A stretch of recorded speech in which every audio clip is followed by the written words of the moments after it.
Assalamualaikum warahmatullahi wabarakatuh.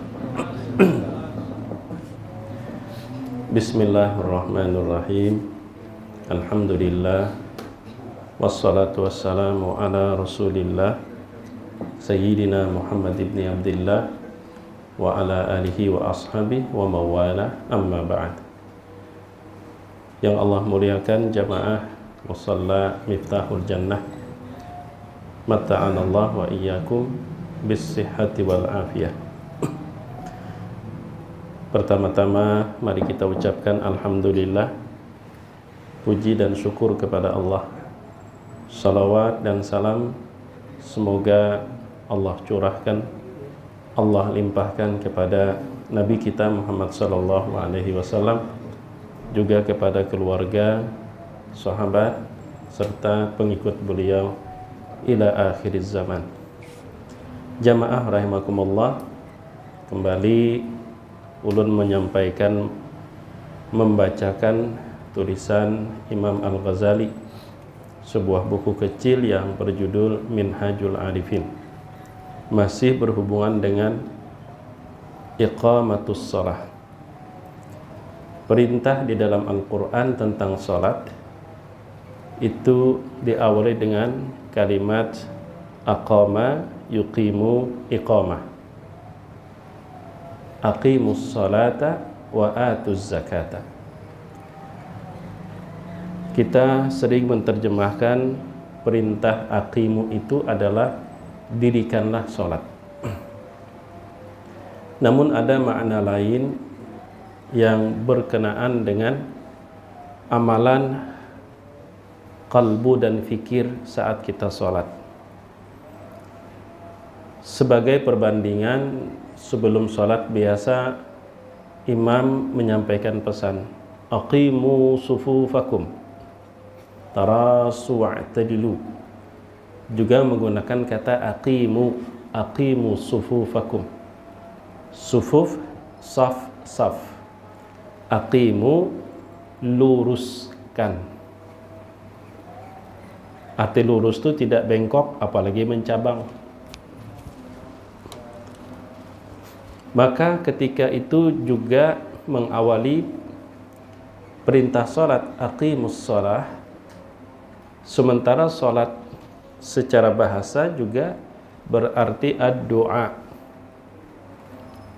Seberapa orang serius berdoa itu menggambarkan seberapa fokus dan bulat hatinya memohon kepada orang yang kepadanya dia berdoa.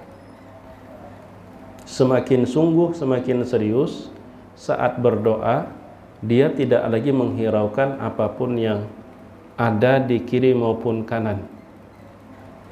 Yang dia lakukan hanyalah memfokuskan, membulatkan sepenuhnya qalbu dan pikiran semata-mata kepada Allah. Berarti ketika Allah perintahkan aqimus salata, maka qalbu dan pikiran orang yang sholat siogianya tidak mencabang, bahkan tidak bengkok. Karena itu salah satu firman Allah, wa aqimis salata lidzikri, luruskan sholat itu hanya mengingat aku, hanya mengingat aku. Nah, jamaah yang dimuliakan Allah subhanahu wa ta'ala, kalau kada salah pada pekan yang lalu kita mulai masuk bab ibtitahis salawati. Permulaan kita membuka perbuatan sholat yang secara garis besar kata Imam Al-Ghazali, apabila engkau hadapkan wajahmu ke arah kiblat, maka hadapkan qalbumu kepada Allah. Jangan engkau main-main, jangan kau anggap seperti berhadapan dengan teman bermain sehingga merasa biasa, tidak merasakan apa-apa di dalam kalbu dan pikiran. Ingat bahwa engkau berdiri di hadapan Allah. Bahkan untuk lebih serius lagi, bayangkan kalau itu adalah saat di mana engkau berdiri di hadapannya pada hari kiamat, pada saat perhitungan amal perbuatan. Karena itu, berdirilah di atas kedua kaki yang sebelahnya penuh dengan rasa takut dan yang sebelahnya penuh dengan rasa harap. Bahwa kita tahu siapa diri kita. Orang yang tidak tahu tentang siapa kita yang sesungguhnya, kita diberitahu oleh Allah tentang siapa kita. Makanya kemarin saat kita mau masuk ke dalam masjid, bayangkan kita tidak hendak masuk ke rumah orang biasa. Ini rumah Allah. Kalau di jalan saat kita tak membawa surat menyurat, tiba-tiba di depan kita ada operasi razia dan kita sadar kita tidak membawa surat menyurat, maka pada saat itu pikiran kita, perasaan kita sudah berubah. Ada rasa cemas. Sekiranya ada jalan tikus, kita mungkin akan memilih jalan lain. Bagaimana kalau tidak ada jalan dan kita harus maju ke depan? Ada perasaan cemas, ada perasaan khawatir, ada perasaan apa ya istilah kita, mau kada mau hadapi ya sudah. Padahal mereka yang sedang bertugas melakukan razia belum tahu kalau kita tidak membawa surat menyurat. Tapi kita tahu siapa kita. Bagaimana ketika kita hendak menghadap Allah? Allah sudah tahu lebih dahulu siapa kita. Dengan segala dosa, dengan segala kesalahan kita menghadap, maka timbul rasa takut. Tapi kita juga tahu Allah Maha Pengampun. Kita tahu Allah pasti memuliakan siapapun yang menjadi tamunya. Dan dalam hadis Rasul sallallahu alaihi wasallam, orang yang sholat berjamaah, orang yang masuk ke dalam masjid, sesungguhnya adalah tamu bagi Allah Subhanahu wa ta'ala, dan Allah pasti dan selalu memuliakan tamunya. Maka bagian itulah yang membuat tumbuhnya harapan dalam qalbu dan pikiran kita.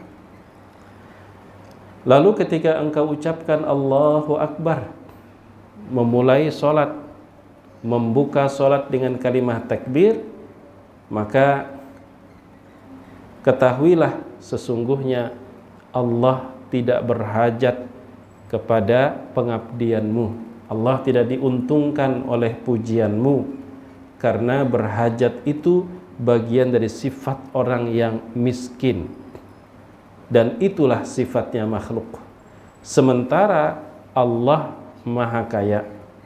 Namun Allah perintahkan kamu sholat, Allah perintahkan kamu ruku, Allah perintahkan kamu sujud dan beribadah.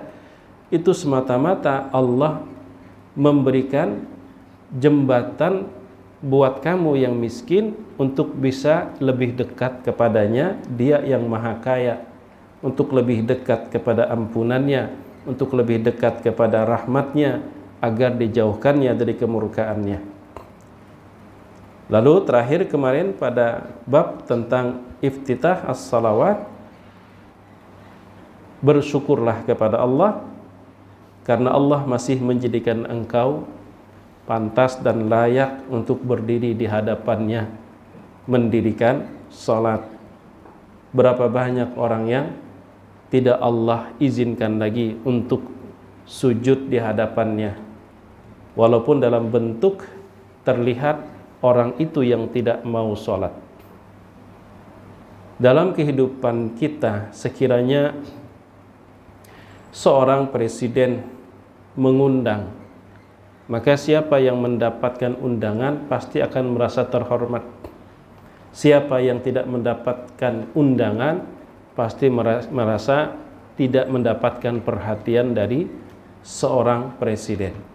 Nah, kita diundang oleh Allah melalui suara muadzin. Maka siapa yang tergerak itulah yang terpilih. Itulah yang direncanakan Allah memiliki kedekatan dibandingkan orang yang keras suara azan tapi dia tidak tergerak hatinya karena memang Allah tidak memilih dia. Jamaah yang dimuliakan Allah. Lalu bagian berikutnya, mulailah kita membaca Al-Quran, yaitu surah Al-Fatihah di dalam salat. Allah berfirman, kata Imam Al-Ghazali, a'udzu billahi minasyaitonir rajim, fa idza qara'tal qur'ana fasta'idz billahi minasyaitonir rajim, innahu laysa lahu sultanun 'alal ladzina amanu wa 'ala rabbihim yatawakkalun, innama sultanuhu 'alal ladzina yatawallawnahu. Apabila engkau membaca Al-Quran, maka mohonlah perlindungan kepada Allah dari syaitan yang terkutuk.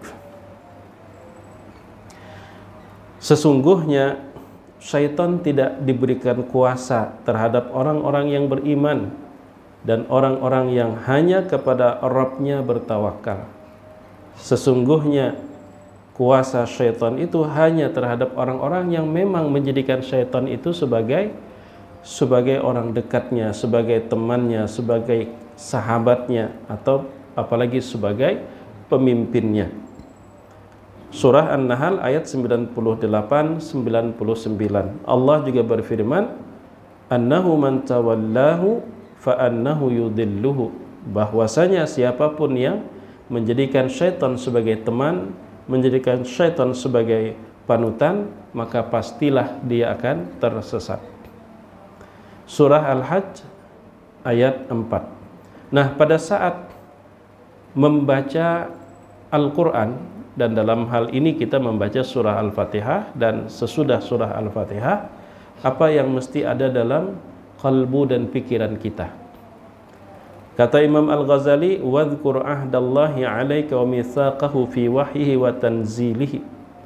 Jangan lupa perjanjian Allah kepada kamu dalam wahyu yang Dia turunkan.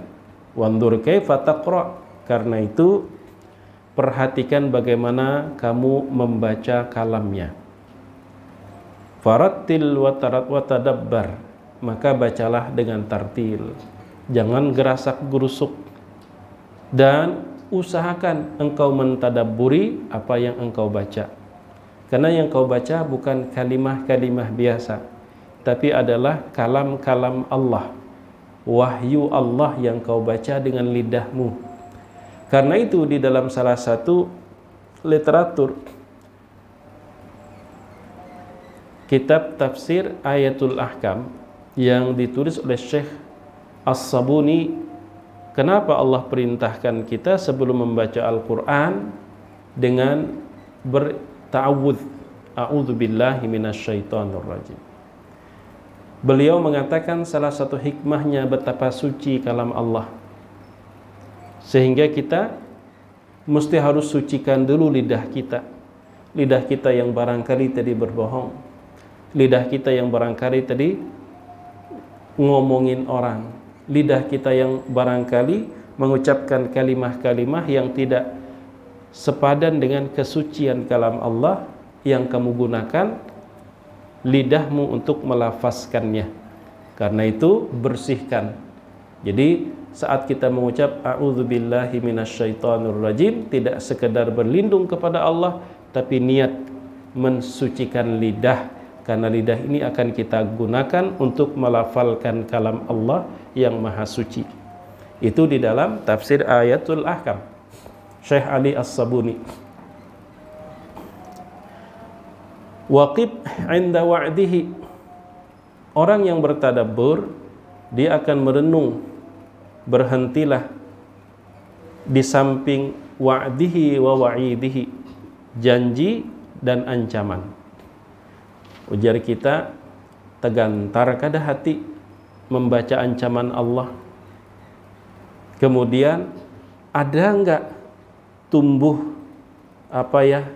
semacam optimis ketika melewati kalam yang mengandung janji-janji Allah, seperti bagi orang-orang beriman maka akan diberikan balasan seperti ini. Itu namanya janji. Sedangkan bagi orang-orang yang tidak beriman maka akan mendapatkan yang itu. Maka itu namanya ancaman. Nah, pada saat itu, apakah itu kita baca seperti membaca kata-kata kita tak faham makna, atau kita membacanya dengan penuh rasa? Ketika ada janji Allah, tergerakkah hati kita untuk mendapatkan janji tersebut? Ketika melewati ancaman Allah, bergetarkah qalbu kita merasa takut sekiranya kita termasuk orang yang diancam? Wa amsalihi wa mawa'idhihi wa amrihi wa nahyihi wa muhkamihi wa mutasyabihihi. Makanya mungkin salah satu setidaknya bisa diamalkan kalau ulun membaca surah Sabbihis. Sabbihisma rabbikal a'la. Itu tidak langsung alladzi khalaqa fasawwa.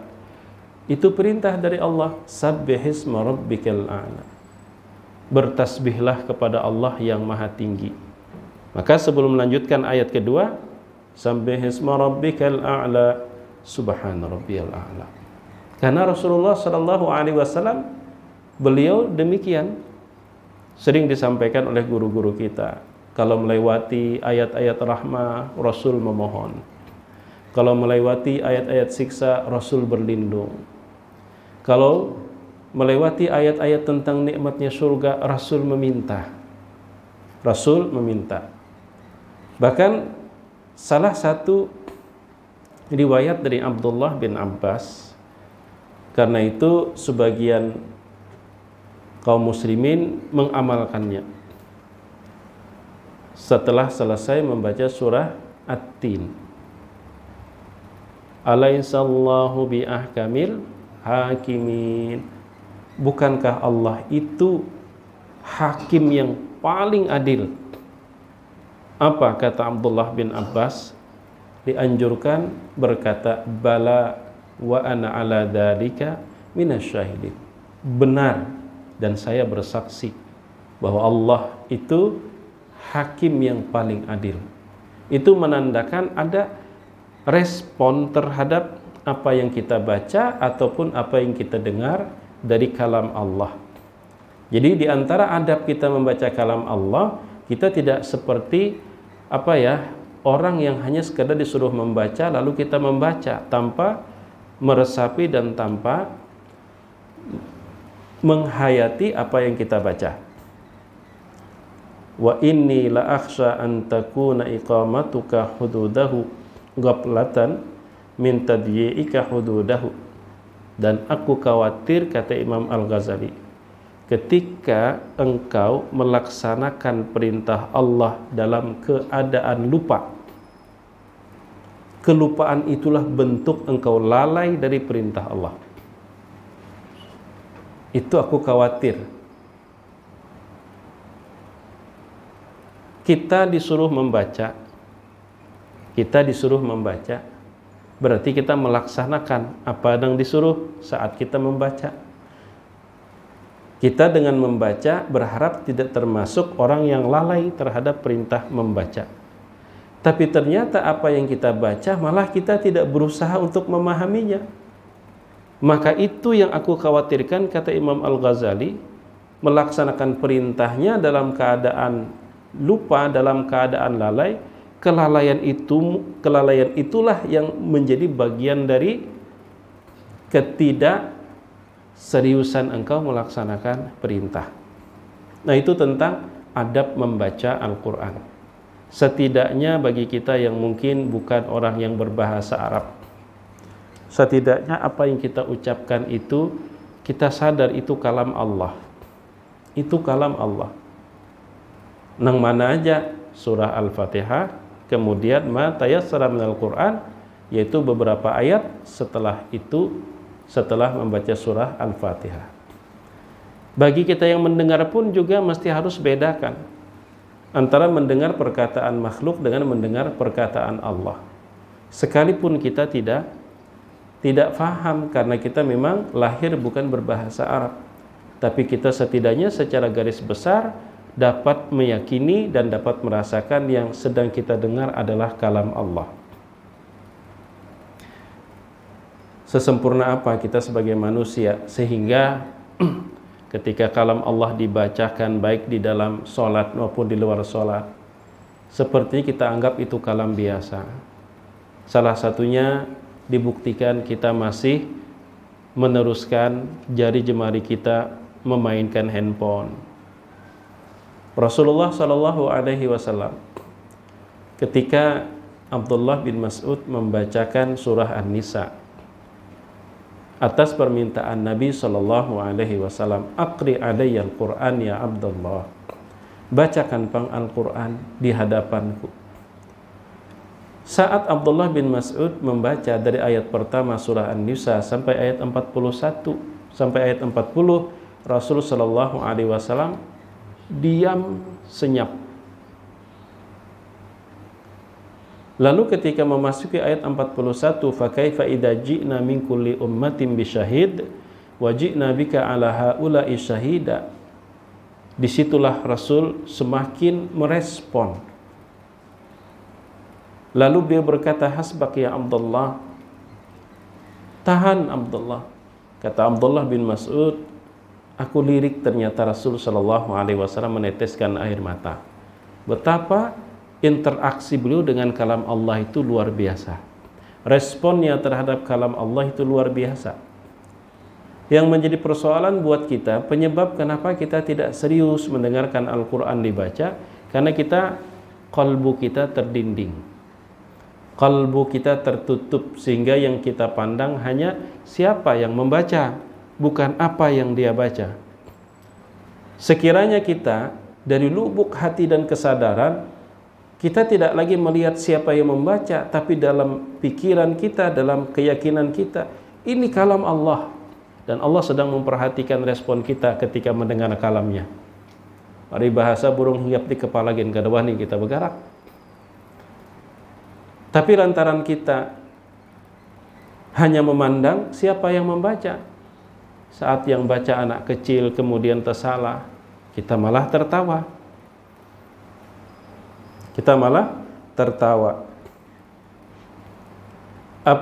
Allah berfirman, "Afamin hadzal hadithi ta'jabun." Afamin hadzal hadithi ta'jabun. Kau anggap itu sesuatu yang lelucon sehingga kamu tertawa.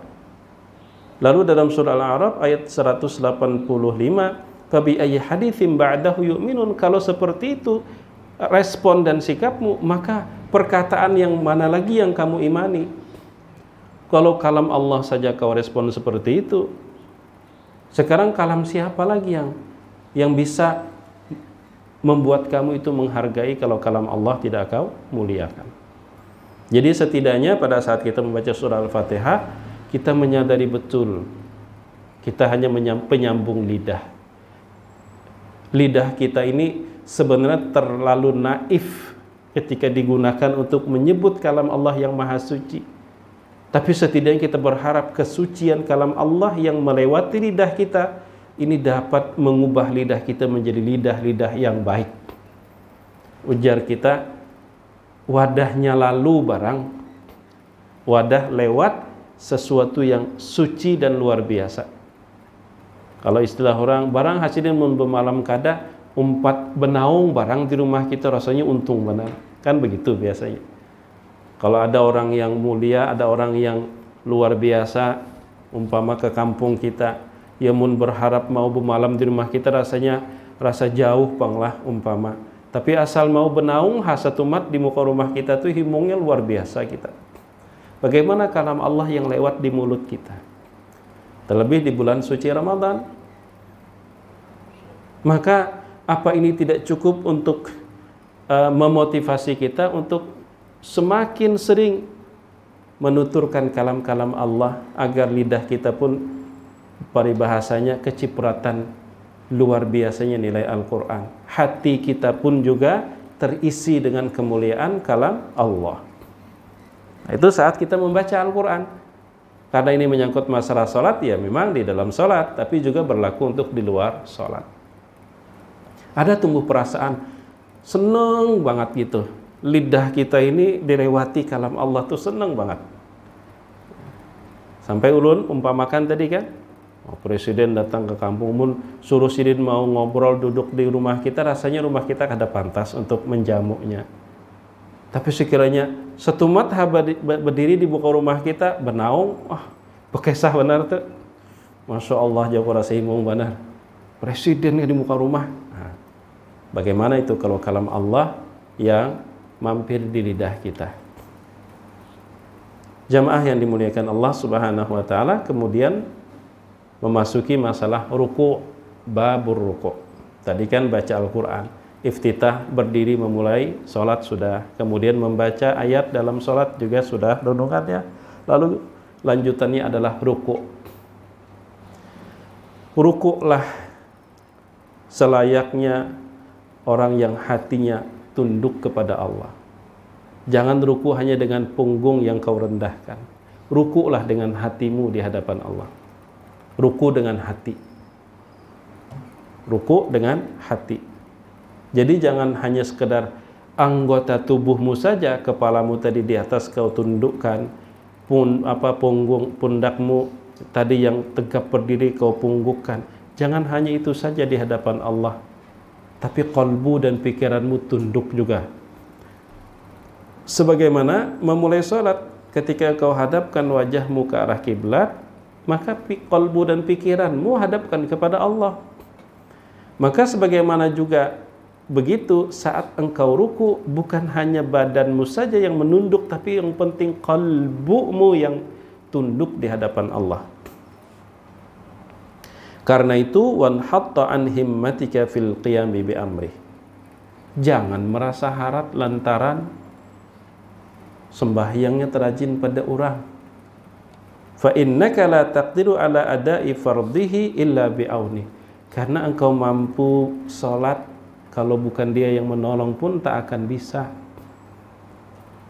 Wala tablughu dara ridwani illa bi rahmatih. Dan engkau tak mampu mencapai keridhaannya kalau bukan karena rahmatnya. Hati yang ruku adalah hati yang turun dari sifat keangkuhan. Jadi tidak hanya sombong yang kita yang kita hilangkan, sombong terhadap makhluk, sombong terhadap Allah, tapi betul-betul kita implementasikan dan tuangkan dalam bentuk rendah hati. Rendah hati untuk tidak merasa aku yang hebat di hadapan diriku. Kalau sombong itu kan biasanya merasa hebat di hadapan orang. Tapi kalau merasa hebat di hadapan diri, itu namanya ujub. Kalau merasa hebat di hadapan orang, namanya takabbur. Ujub dan takabbur itu mestinya sudah lama kita selesai dengan dua penyakit itu saat kita udah biasa ruku di hadapan Allah. Jadi kita udah kelar mestinya itu. Jadi ketika kita ruku, maka itu seharusnya memberikan kepada kita satu kesadaran bahwa kita tidak pantas untuk sombong terhadap orang lain. Bahkan kita tidak pantas untuk merasa sombong terhadap diri kita. Merasa hebat dalam perasaan diri kita namanya ujub. Tapi ketika merasa hebat ketika berhadapan dengan orang lain karena memandang orang itu lebih rendah, maka itu sombong. Dua-duanya mestinya udah kelar, karena kita bukan 1-2 kali ruku di hadapan Allah, tapi udah kada kehitungan kita ruku di hadapan Allah. Bahkan wala tastati'ul imtina'a an ma'siyatihi illa bi'ismatihi. Bahkan jika engkau pun terhindar dari maksiat kepada Allah bukan karena engkau hebat, karena Allah yang lindungi kamu. Sehingga orang bijak mengatakan kalau engkau mampu melakukan sesuatu yang besar, bukan kamu yang hebat, Allah yang mudahkan. Kalau kamu mampu melakukan sesuatu, menyelesaikan sesuatu yang berat, bukan kamu yang kuat, tapi itu karena Allah yang meringankan. Karena Allah yang meringankan. Wala tanju min adabihi illa bi'afihi. Dan engkau tidak akan bisa selamat dari siksanya kalau bukan karena dia memaafkan kesalahanmu. Jadi jangan merasa pede udah masuk surga ini karena udah banyak amal soleh. Amal soleh kita sebenarnya tak bernilai dengan surga Allah. Tapi amal soleh kita menjadi bernilai karena kesalahan-kesalahan kita diampuni oleh Allah.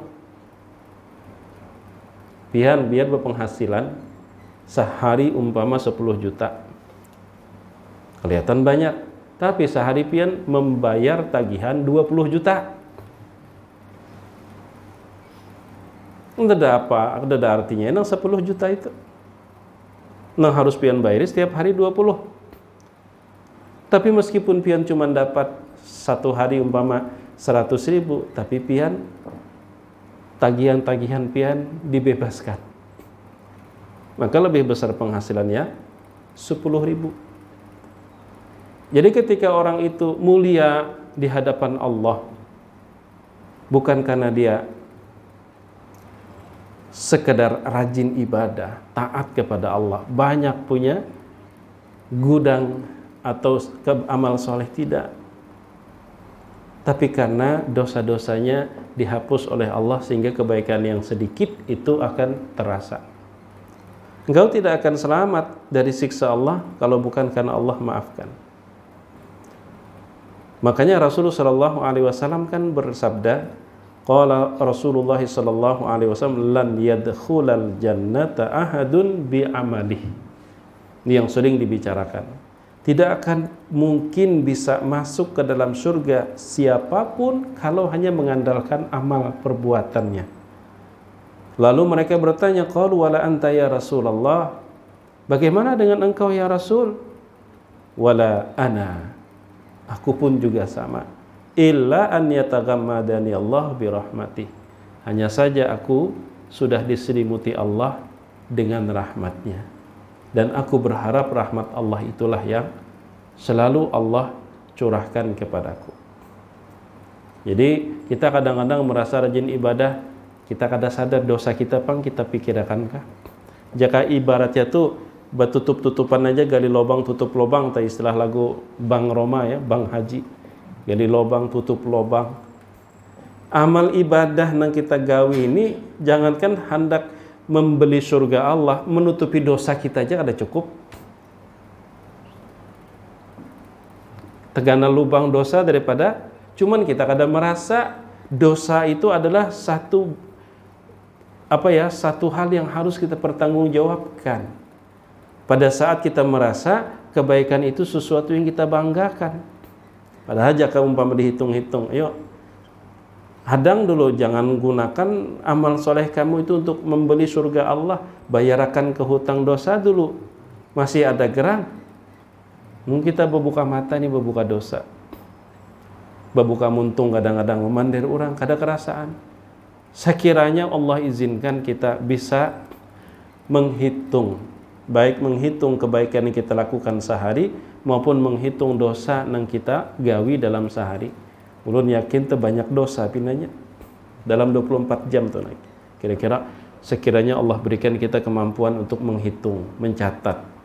Hari ini apa kebaikan, jam sekian catat, jam sekian. Dosa nih kayak tujuh nang tegawi dosa, catat. Ulun rasa bisa lebih banyak dosa pada kebaikan. Makanya Rasul mengatakan, tidak akan ada yang bisa masuk surga dengan amal perbuatan. Bagaimana engkau ya Rasulullah? Aku pun juga. Karena itu aku berharap Allah selalu menyelimutiku dengan rahmatnya. Lalu kita diberikan salah satu amalannya, agar dengan kerja sedikit rahmat Allah banyak. Terutama di hari Jumat, perbanyak salawat. Satu kali kita mengucapkan, maka Allah balas 10 kali. Man shalla alayya salatan sallallahu alaiha biha asyara. Barang siapa yang bersalawat kepadaku 1 kali, maka Allah balas 10 kali lipat. Apa bentuk salawat Allah? Kan kita memohon Allahumma salli, ya Allah, bersalawatlah engkau kepada Nabi Muhammad. Apa bentuk salawat? Curahan rahmat dari Allah, itulah bentuk salawat Allah. Jadi seakan-akan kita memohon, ya Allah curahkan rahmatmu kepada Nabi Muhammad. 1 kali, 10 kali Allah balas. Dan Allah tidak akan melimpahkan rahmatnya kecuali kepada orang yang terhindar dari kebinasaan. Jadi kalau hati kita tergerak sama seperti kita sholat, kalau hati kita tergerak untuk terpanggil melalui azan, berarti kita terpilih. Begitu juga kalau hati kita ringan, lidah kita kemudian membaca salawat kepada Rasulullah Sallallahu Alaihi Wasallam, itu tandanya Allah melimpahkan rahmat, dan Allah tidak akan merahmati kepada orang yang celaka. Jamaah yang dimuliakan Allah Subhanahu wa taala, barangkali ini dulu cukup yang ulun sampaikan sampai kepada ruku. Nanti kita masuk kepada sujud. Nah, kita simpulkan. Saat membaca Al-Qur'an di dalam sholat, tentu maupun di luar sholat, kita memang bukan orang yang punya kemampuan bahasa Arab yang cukup, tapi setidaknya kita dipahamkan bahwa yang kita baca bukan kalam biasa. Yang kita baca adalah kalam Allah. Dengan perumpamaan tadi, orang besar mungkin kita merasa tak pantas rumah kita untuk menjamunya. Begitu besarnya orang tersebut. Tapi ternyata orang besar itu mau berteduh sebentar di serambi di pelataran rumah kita. Itu sudah membuat kita rasanya senang luar biasa. Maka kalau kita menyadari Al-Quran itu kalam Allah, kita meyakini kalam Allah, maka saat membacanya pun kita rasanya luar biasa, lidah kita ini menjadi lidah yang terhormat. Demikian juga ketika orang membaca, kita akan mendengar dan menyimaknya. Walaupun kita tidak mengerti, tapi kita sadar ini kalam Allah. Lakukan itu di dalam salat saat membaca Al-Fatihah ataupun mendengar surah sesudah Al-Fatihah. Ketika ruku, maka rukulah tidak hanya sekedar anggota tubuhmu yang menunduk, tapi kalbu dan fikiranmu ruku di hadapan Allah. Ruku di hadapan Allah. Sehingga buang sifat sombong, baik sombong terhadap orang lain maupun menyombongkan diri kita karena kita merasa hebat. Sebab kita udah istilahnya berikrar di hadapan Allah dengan menundukkan punggung kita bahwa Allah lah yang paling berhak untuk menjadi yang lebih hebat, sementara kita adalah makhluk yang bukan siapa-siapa. Karena itu tidak seharusnya kita merasa sempurna, merasa hebat hanya karena kita bisa ruku, bisa sholat, bisa ibadah. Karena semua itu semata-mata pertolongan Allah. Semua itu semata-mata pertolongan Allah. Bahkan kalau ada orang yang selamat dari hukuman dan siksa Allah, itu semata-mata karena Allah memaafkan, bukan karena dia banyak prestasi, tidak. Sebab prestasi yang kita lakukan selain itu pertolongan Allah, kalau dibandingkan dengan perbuatan-perbuatan buruk yang kita lakukan, masih lebih besar perbuatan buruk kita, masih lebih banyak dosa kita. Jika istilah tutup lubang gali lubang, ya habis di situ aja. Kulihi sehari umpama beramal soleh 10, dosa nanegawi 15, 20, minus terus. Cuma lantaran dosa itu diampuni oleh Allah, maka amal soleh yang sedikit pun menjadi berasa. Nah, ini yang dapat ulun sampaikan, mudah-mudahan bermanfaat. Sudah 1 pekan kita menjalankan ibadah di bulan Ramadan. Semoga tetap semangat dan semoga tetap Allah mudahkan, semoga tetap sehat, dan semoga Ramadan tahun ini menjadi yang terbaik di sepanjang umur yang Allah berikan kepada kita.